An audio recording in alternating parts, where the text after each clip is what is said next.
Hello, folks. I'm Bob Kitchen, one of the owners here at Maple Hill Golf, and you're listening to the official podcast of Maple Hill, the Hill Unscripted. Every 2 weeks, I'll bring you the real talk from inside the golf world, insights, stories, and conversations that matter to you as a golfer and a valued part of the Maple Hill family. Your host, BK, here once again. Thank you all for joining, for tuning in.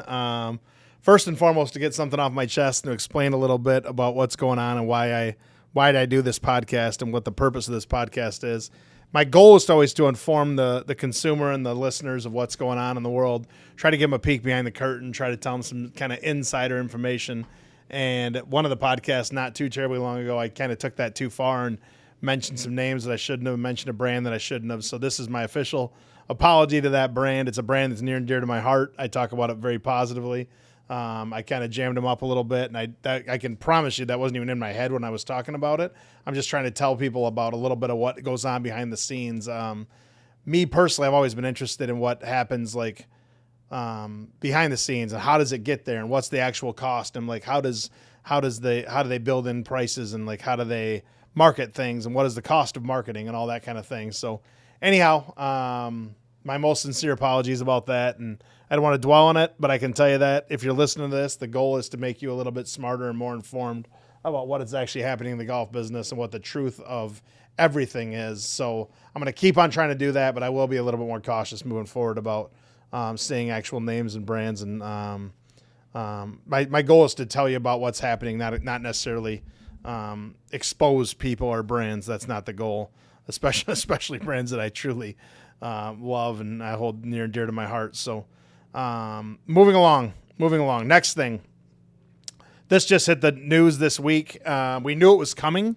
We didn't know exactly what when it was gonna happen or exactly what was gonna go down. But Callaway Golf and the man behind the curtain at Callaway Golf's name is Chip Brewer. Chip is an outrageously smart person. He's got a lot of smart people around him. Callaway Golf purchased Top Golf in 2021, I believe, and I'm 99% sure that the purchase price was $2.6 billion. I don't know how many stores Top Golf has. I don't know what the return on investment was supposed to be there. I'm not exactly sure if that was a good deal or bad deal. What I do know, it was in the height of COVID. Golf was on a giant boom. A lot of people were playing golf. Top Golf was still open because it was outside and it was social distanced. It does serve food. It is a driving range. It is fun. It's I think most of my listeners have been to a Top Golf. It's like a real life video game. In my opinion, it's the funnest way to play golf. You don't got to drive anywhere or go anywhere, or you don't have to putt, which is the most frustrating part of golf. And you can be really good or really terrible at Top Golf and still enjoy yourself and have fun. So Callaway bought it at the peak, and then they sold it this week, and they sold it for $1.1 billion. After buying it for $2.6 billion. So I'm not exactly sure how anybody survives losing $1.5 billion. I guess when you're publicly traded, you can survive anything. I'm sure Callaway's glad to have Top Golf off the books. I think that's why they were selling it. So I'm not exactly sure how that all went down or what all happened, but I can tell you that other companies we dealt with, I'm not going to name names, but they thought that COVID boom was going to keep going on forever and ever and ever, and that just nothing goes on forever and ever and ever. So they overpaid. They bought it at the wrong time, and whoever sold it, the original owner of Top Golf, probably is happy about selling it for $2.6 billion, and the current buyer at $1.1 billion. If it sold 4 years ago for 2.6, 1.1 would seem to me like it's a pretty good deal. So Callaway's probably happy to have it off their books. They're probably sick of taking that loss. I'm sure that they were paying some sort of note on it. Because not a lot of people have $2.6 billion just laying around. So I'm not exactly sure how all the finances of that works, but I guess congratulations to everybody. Callaway's happy to be rid of it. That you don't sell something unless you're willing to accept the price. So they must have. So they must have thought it was a good deal. Whoever bought it must have thought it's a good deal, and then everyone can move forward without that being part of the equation anymore. Top Golf can go back to being a driving range and a restaurant, bar, whatever you want to call it. And anybody who hasn't experienced Top Golf, I strongly encourage you to do it. I think it's absolutely awesome. I really do. I think that the service is good. I think the prices are reasonable. I think the place is beautiful. The ones I walked into are just fantastic. I mean, granite countertops and plush couches and nice everything, basically. The TVs are beautiful, the way that they do you can watch the game and still see your score and all that. E, have you ever done Top Golf? Yeah, you have? Yeah. I've done the Auburn Hills one. Yeah, the Auburn Hills one's sweet. And that's got heated stuff. Heated, yeah, all the cold spots have got heated, which is nice. And then they got the TVs in the back of the range. Mm-hmm. So if you go on a Sunday and you want to watch football, you can still, even if you're hitting, you can still watch football because it's on the back of the range. So I just think Top Golf's an absolute blast. I really do. Next topic that I want to talk about is Good adds a group of good girls to their golf family. I'm actually a little bit surprised they didn't already have that. But I do think that opens up a huge segment for Good. Good is kind of a young brand. It's kind of the hip brand. It's kind of the cool, latest, shiny toy, and the world is loving it. I think the positivity behind it is fantastic. If you know what Good means as far as putting goes, it's kind of a nice play on words. I think that their stuff is top quality. I think it's a fun, young, energetic, cool brand. And I can tell you almost every kid that walks in the door for the college and under, that's kind of what they're looking for. Waggle sells, Good sells, Bad Birdie sells, Swanee sells. These young brands, man, they've really got it going. They've got new materials, new ways of looking at things. And what they've recognized and grasped onto better than anybody is that nobody wants to be their dad and nobody wants to be their mom. They want something new and different. So these companies have really done a good job of that. Now, adding girls, which is still the largest, fastest growing segment of the golf industry, great idea. Why not? There's a lot of young females that are playing golf. There's a lot of moms that play golf. A lot of families are playing golf now in the 5 years since the COVID boom. So great. My hat's off to Good. They continue to do some great stuff. We continue to support that brand here in our store as well. And their stuff sells really, really good. And it's really first quality. If they were cutting any corners and weren't doing it quite right, I don't think they'd be quite as successful as they are. So adding females to their golf family is a great idea. And that brand is just continuing to do really, really well. So my hat's off to them. I hope they continue to grow. We're going to meet with them in January too, and we've got some ideas for them too as to how they can grow and become a little bit more of a global brand even. So we'll pitch that to them in January. I already emailed into their crew and told them my idea, and I'm going to get face-to-face with them here in 2 months. So when we get back from that show, probably in one of my February podcasts, we'll talk more about how all those meetings went in Orlando at the PGA show, which is always fun to discuss that because these companies are always kind of, when you've got the decision makers right in front of you, it's a little different than sending an email because you can relay the information a little different. Like yesterday, we had the big bosses from FootJoy fly in, and FootJoy's doing a lot of things right. They're moving and shaking as they should. They've got a few things that there's kind of some issues with, or at least we have issues with. And then while we were discussing with him, there's there's some opportunities there. So we really got some good group thinking there, and they were definitely open to listening to it. And we're trying to do something that's good for the consumer, good for Maple Hill, and good for FootJoy. If you present to them a win-win-win, you've got the best chance of succeeding. And that's what we did yesterday. And I can tell you, these FootJoy guys, over the years, they've gotten younger and a little bit more willing to adapt to the way of time. If anybody is my age or older, I'm 47, or anybody's older than 47 listening to this, FootJoy is a very, very kind of old, stodgy brand for a long time. They were kind of set in their ways, and they were unwilling to change. And they also ruled the world, right? When FootJoy, I think at one point in time, had a 70-something% market share. They owned shoes.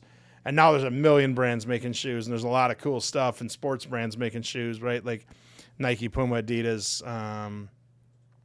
Under Armour, these giant brands. So they've had to adapt some, and I think FootJoy's done a pretty good job. So anyhow, my hat's off to FootJoy. We had a great meeting with those guys, and as we do more of these meetings, I'll kind of keep you guys abreast as to what's happening and what's changing that's going to make it better for your world, the consumer. And if it affects Maple Hill, I'll tell you a little bit about our side of the world as well. The next question that came in, I think this might have been from one of our staff members, was, should you tee it up on par threes?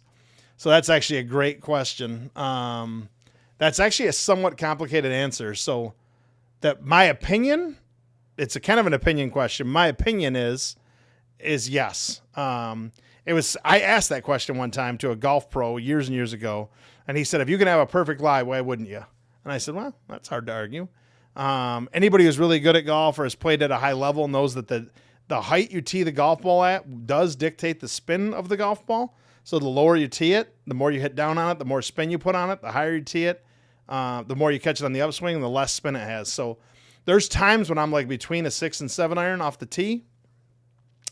And so I'm like, well, I'm going to hit a 6 iron. I'm just going to tee it a little higher. It hits a little higher on the face. It kind of comes off as a knuckleball, and it flies a little higher, lands a little softer, and it doesn't have all that spin on it. When you tee it lower, it comes in lower and it has more backspin on it.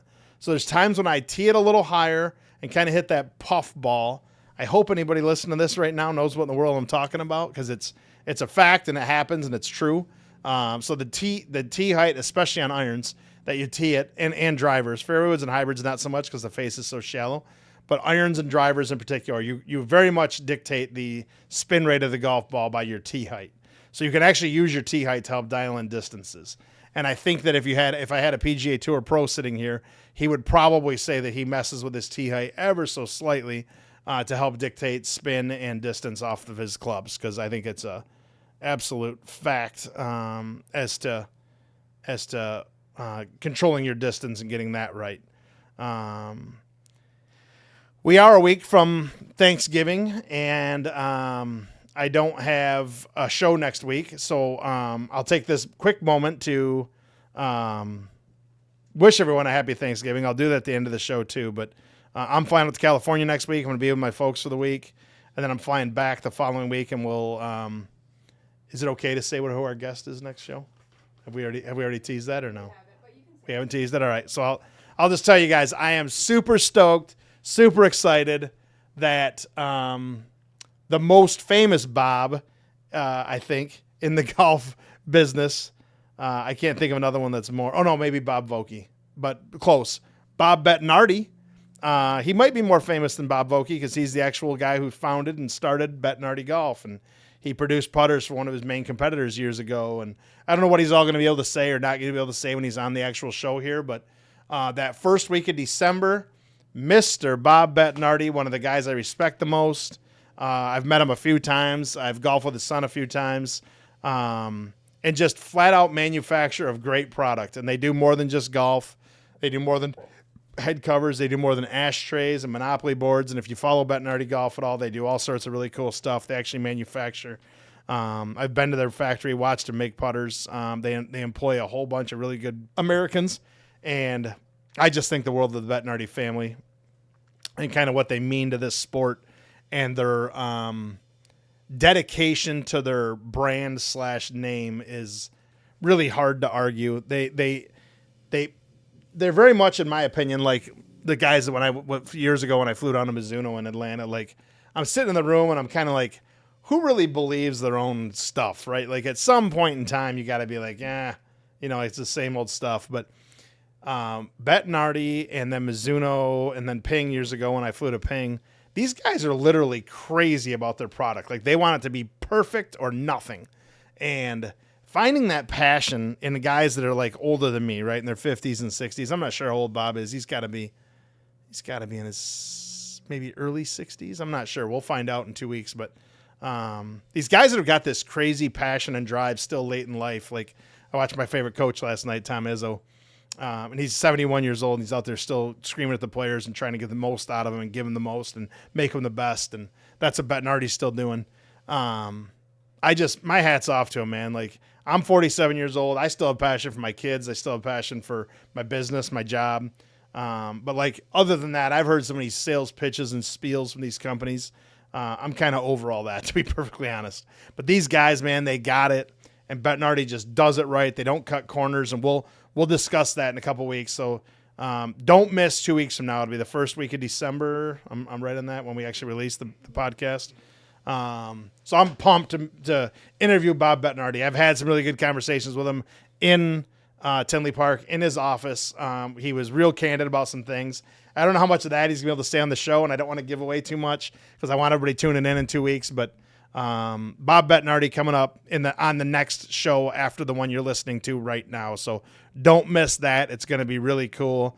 I'm going to ask him some fun questions. We'll get into the actual meat and potatoes of it, ask him a little bit about a family business and like what makes Bob Bettinardi tick and what makes his son Sam tick and like how they move forward as a brand and trying to maintain that father-son relationship, because I have that here too, right?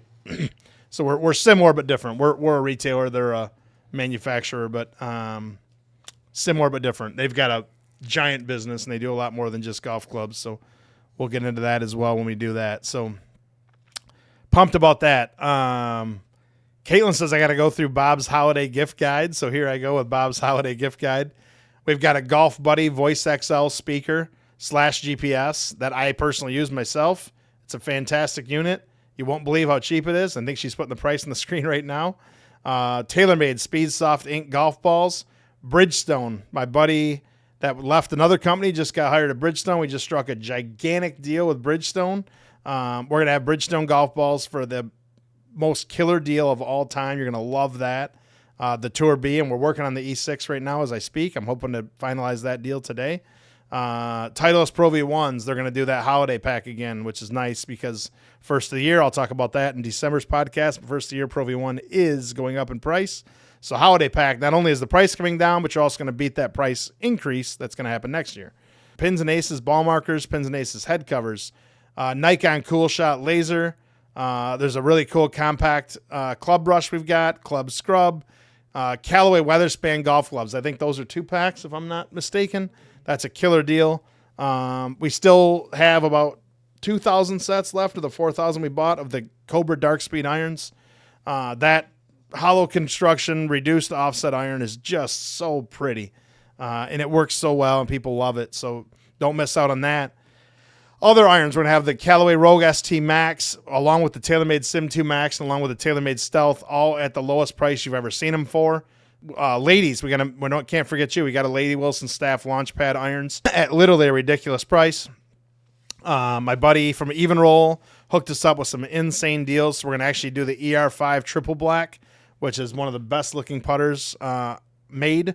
And it's literally murdered out. It's black from top to bottom. It's one of the coolest looking putters. And Even Roll's technology is hard to argue with. It's so good. If you don't know anything about it, look it up. It's one of the smartest technologies out there in putters. Probably the smartest. TaylorMade Sim 2 Max, driver, fairway, and hybrid. All 3 of those at the lowest price we've had them for all year. Lady Cobra, we do have a hybrid. The number 1 selling golf bag in the United States, Sun Mountain C130 2025 golf bags. We bought like 400 or 500 of them a while back. We still have a ton of them. That's going to be the lowest price you're ever going to see that for. And they're finally letting us sell it for whatever we want on our website, which is very nice. There's another Dunes golf bag that's got that synthetic leather. It looks just like a Ghost or Vessel for literally a half to a third of the price of Ghost and Vessel. Our 14-weight top with a synthetic material to it. Beautiful looking golf bag. The price is insane. Puma golf shoes. We started off with 40,000 pair. I think we have less than half of that now, maybe around 20,000 pair. Men and women's, lowest prices there are. And then we do have the prepaid golf gift card for the golfer that has everything. And I will be talking about that a little bit more later in the show when I talk about the maple spill at the end. So that's just the holiday gift guide, some ideas.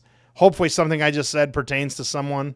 If nothing that I mentioned that's a product, then the gift card is a crazy good deal, and I'll get into that. Caitlin printed me off the sheets to go over that with you here in a little bit. Moving right along, mailbag question. This question is from YouTube, and it is from Keen Des Jalaris,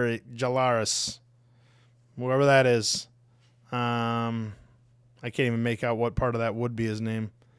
But anyhow, then the end's 3636. So anyhow, thank you for the question. Here's the question. I haven't even read it yet. Why do these golf manufacturers make so much offset nowadays? Obviously, by the book answers so you don't slice.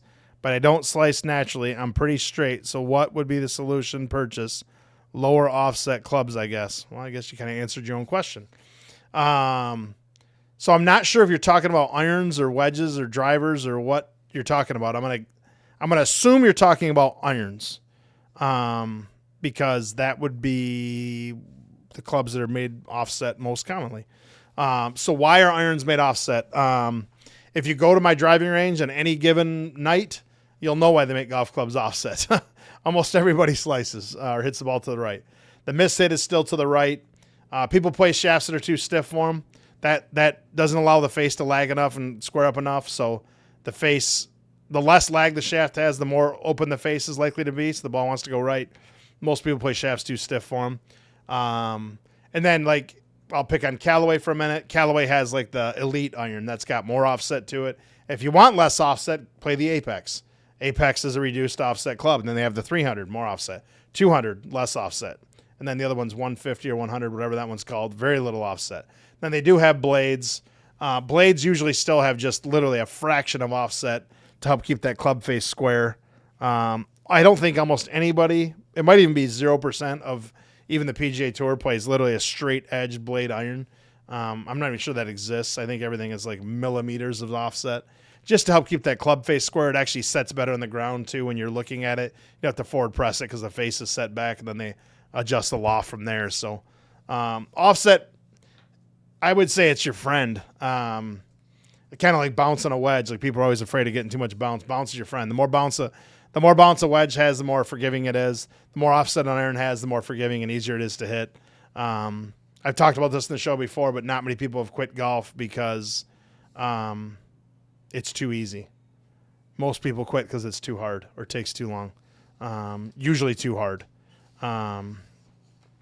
See, I was talking to my son that did the puppet thing that you guys might have seen that skit when he was being funny. We talked about the Callaway selling Top Golf last night. My son James and I were chatting about that, and then we've talked about his irons too. He's trying to learn a lot about golf clubs and offsets and all that kind of thing. So that's why they make that wide range. Yeah, that just popped into my head because he was like, "How does anybody lose $1.5 billion on selling Top Golf, Dad? How do you stay in business?" I said, "Oh, not exactly sure. Thank God they're publicly traded."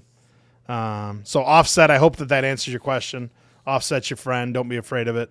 I've seen a guy at Railside, our club down the street here, that won the club championship with Callaway X22 irons years ago.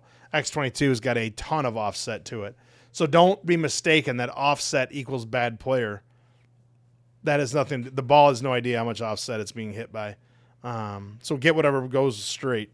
And if you map out your shots, once in a great while, people that truly want to get better will actually map out their misses, whether they're right or left. If more of your misses are to the right, you're not playing enough offset or your shaft is too stiff, or both. Might be both. So you have to. That's a great way to get better, is if you start mapping where your putts are missing, right or left, depending how much toe hang you have, and if your shots are missing right or left. The other way that's really smart, in my opinion, is watching how many shots you hit long or short. And if you keep hitting it short, you don't hit it as far as you think you do. Club up, get better, improve your scores. And I watched so many people, and my dad taught me this when I was very young. My dad taught me, watch how many people are long and how many people are short when it comes to hitting a approach shot to a green or a par 3. And he's like, it will be 95% of people are short, and they just think that they can hit it XYZ distance, and they can't. Or I should say they probably won't. They can. They have to flush it. So when somebody says, "How far does your 7-iron go?" and somebody goes, "Oh, I hit about 160," that might mean they've hit it 160 once in their life, and it was downhill off a cliff, downwind. And they're like, "Well, now that's my average. I can hit a 7-iron 160." Well, if it's into the wind, uphill, flat, cold, any factor like that, for the love of God, club up. Club up, swing down. That's how you get lower scores. So a little bit of a tangent there, but my goal here is to help people. So I'm trying to help people. So that's the mailbag question about offset. Wedges aren't very offset. Driver, fairway, hybrid are very rarely offset. There's a few of them made, but not much. Moving along into the Maple Spill. The Black Friday deals. So I went over that golf buyer's gift, BK's gift guide. Those deals are right now through December 1st. So we're running those through, that's a Monday, right? That's Cyber Monday? Mm-hmm. Yeah. Running those right now through Cyber Monday. So Black Friday deals. Most of them we can put on our website, not all of them. You can always email in if you're looking for the actual list. We have a list we can send you. You can email that at teeitup@maplehillgolf.com. And then I'll talk about the stocking stuffer first, and then I'll go to the gift card promo. Stocking stuffer tables are up in store. We have a killer. Andy headed this up this year, and he did a really good job. We have a killer $5.99 table, $10 table, $20 table, and then we also have that cooler hat pack that's $39.99, like kind of a catch-all that's got free golf in it and all these things. So we've got $5.99, $10, $20, and $39.99, and then so that'll cover about anybody. And like I just want to spend $10 or $20. It's my like I know some people that have a ton of grandkids and they don't know what to get. Like if you get every grandkid, $50 items, it gets expensive in a hurry. So we have those tables to kind of help you navigate that. And like who couldn't use an extra tailor-made hat or something like that. So we've got like catch-alls in there. This is our featured deals. This is on our website. Featured deals, 100+ deals in store and online. We've got blanket discounts. This is all through December 1st. Blanket discounts on basically everything in the store, and then some featured items that are even a better discount on the back of this as well. Some of the things that I read off just a minute ago on the gift guide that I was talking about. Then the idea that I stole from my buddy at Arnie's, the gift card bonus, the $60 to $119 gift card. You get two $10 off bonus gift cards. Your next purchase is $60 or more. You get a discount on a fitting session, valid through February. You get 50% off your next two heated stall or simulator rentals, outrageously popular in the wintertime. Those are valid through February 2nd. And then 2 free passes to our big liquidation sale, which is January 3, 4, 5, or 2, 3, 4, something like that. It's that Friday, Saturday, Sunday. Of the New Year. Yeah, the weekend of the New Year. Right after the New Year. I think it's 3, 4, 5. Yeah, whatever that Friday, Saturday, Sunday is, that's when that big Aquinas sale is at. For the bigger spender, the guy who wants to get a set of irons, wants to get a new driver, wants to get a golf bag, maybe some higher end shoes. We do have a gift card that's $120 or higher. You get basically everything I just said. You get another bonus gift card that's got $20 off on a purchase of $100 or more from Cobra Puma, Callaway Odyssey, and Cleveland Strixon. Those 3 brands have teamed up with us to help give you guys a little bit better discount there. The fitting becomes even cheaper. You get 1 hour free, and you get the two times 50% off on the heated stalls and simulators. And then on top of all that, the real kicker is you get the free Izzo Patriotic Putting Cup mat set. It's a 2-pack of those, right? You get one, yeah. So it's kind of like bean bags, but you're rolling putts across the house. You can kind of have a contest with that. So it's really cool, and it's absolutely free with a $120 or higher gift card. If you buy the gift card and keep the putting mats, we don't care. Do whatever you want. The gift card, that's just a freebie with anybody that's going to make a commitment to Maple Hill of spending $120 or higher by buying those gift cards. So thank you very much for that. And then this one, Stevie and Mike just finalized this. This is really new. I don't think I've even talked about this one yet. So this is a holiday golf special. Something for the golfer on every golfer on your list. Prepaid indoor simulator card, prepaid outdoor heated driving range card, prepaid golf card for next year. Valid 7 days a week. Yeah, these are, they have different punches, 5 or 10. Okay, so 2026 prepaid indoor simulators, 5 of them for an extremely discounted price. Heated driving range, same thing. And then anybody that golfs on the regular at Maple Hill, we do have these available now as well through Christmas. Is that what we're doing these? Just now through Christmas, I believe. More golf is always the answer. So if you got a son that loves to play golf, a wife, or a whole family, it doesn't matter who gets these. You can share these. We don't really care. Once they're X'd out and used up, they're X'd out and used up. It does have a golfer's name on there, date issued. But I know on the simulators and the heated driving range, we don't. Once you paid, you're good. Come on out and use it. So that's some really cool stuff that we're doing for the gift card promotion for the holiday. So I think that's all that you guys have for me today, and that's all I've got for you. So I'll sign off, my regular sign off with new episodes drop every other week. Be sure to subscribe wherever you listen to your podcasts. We're getting a lot of good feedback on this. I'm really enjoying doing it. And since next week is Thanksgiving, we're not doing a show next week. I want to just say how thankful I am for Caitlin and Ethan for the job you guys do and making me look good up here, as good as I can look, I guess. And, setting me up for success and getting all the props and everything organized and ready. I'm really grateful to have both of you two in my life and working here. You guys both do a great job. And the listeners, thank you all very much. I really appreciate you guys. The texts that I get and the messages I get on Facebook Messenger and the comments and questions I get sometimes in the store, or emails that I get from customers or whatever. I really enjoy it, and I really enjoy doing this. And in 2 weeks, I'm super excited. It's kind of like my Santa Claus is coming, right? I get to meet and hang out with Bob Bettinardi. I've already met him a few times. I know him on a regular basis, and he's even called me a few times and texted me a few times, kind of out of the blue, picking my brain about certain things. And I love that. I don't know everything, but I've done this for 31 years, so I know a lot of things, and I'm more than happy to be a great, kind of resource to help these guys out, especially the people that I really, really love in the business, that have kind of treated us super well, and we should do the same for them. So that's what I'm grateful for. That's my Thanksgiving, and I'm going to fly out to California next week and spend some time with my folks in the desert and play golf with my son. So that's about as happy as I get. So I'm really excited to do that. So until next show, when I'm sitting here with Mr. Bob Bettinardi, I'm signing off and wishing each and every one of you a very, very happy Thanksgiving. Thank you very much for listening. I'll see you in a couple weeks. Enjoy your Thanksgiving with your family.